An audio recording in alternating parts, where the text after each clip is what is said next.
Hello বন্ধুরা, আসসালামু আলাইকুম। আজকে নিয়ে আসছি ফিশ অ্যান্ড চিপস। প্রথমে আমি বেটারের জন্য 3 ডাব্বু ছোট 3 ডাব্বু ময়দা দিয়েছি, তারপরে 2 ডাব্বু কর্নফ্লাওয়ার দিয়েছি। এখন দেবো আমি half table spoon chicken powder, তারপর দিব সামান্য পরিমাণে লবণ, তারপরে হাফ টেবিল স্পুন সুগার, তারপরে 1 টেবিল স্পুন ব্ল্যাক পেপার, তারপরে দিয়েছি হোয়াইট পেপার, তারপরে দিয়েছি অয়েল, তারপর দিয়েছি বেকিং পাউডার। এখন আমি পানি দিয়ে বেটার বানিয়ে দিব। তারপরে আমি এখন বেটার দিই মাখিয়ে নিচ্ছি, সুন্দর করে বেটার করে নিচ্ছি যাতে ভিতরে দানা না থাকে।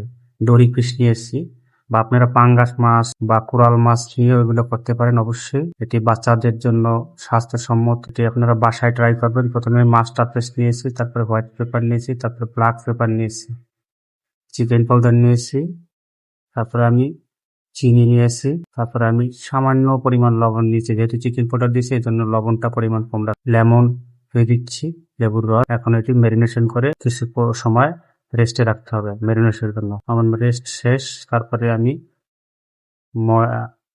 কর্নফ্লাওয়ার ডাস্ট করে নিচ্ছি যাতে ক্রিপচি হয়, মচমচা হয়।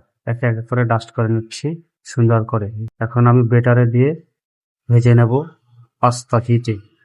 ফ্রেশ তেলের ভিতরে অবশ্যই করবেন, এগুলো বাসায় আপনারা ট্রাই করতে পারবেন। খুব স্বাস্থ্যসম্মত, খুব হেলদি, অবশ্যই খেতে খুব ভারী মজা। আমার হাফ ফ্রাই শেষ। এখন আমি ফুল ডানের জন্য আবার তেলের ভিতর ছেড়ে নিচ্ছি সুন্দর করে। আমার ফ্রাই শেষ হয়ে গেছে, আমার ফিশ ফ্রাইগুলো। তারপরে এখন চিপসগুলো আমি ফ্রাই করে নিচ্ছি, ফ্রেঞ্চ ফ্রাই যেটা আমি হাতে বানিয়ে নিচ্ছি। এগুলো আমি অবশ্যই পরবর্তীতে আমি রেসিপি দেবো ফ্রেঞ্চ ফ্রাইয়ের। এখন আমি ডিশে সার্ভিস করে নিচ্ছি, একটা কাঠের ডিশে সুন্দর করে 3 পিসে 1 প্লেট, এই জন্য আমি সুন্দর করে সার্ভিস করে নিচ্ছি।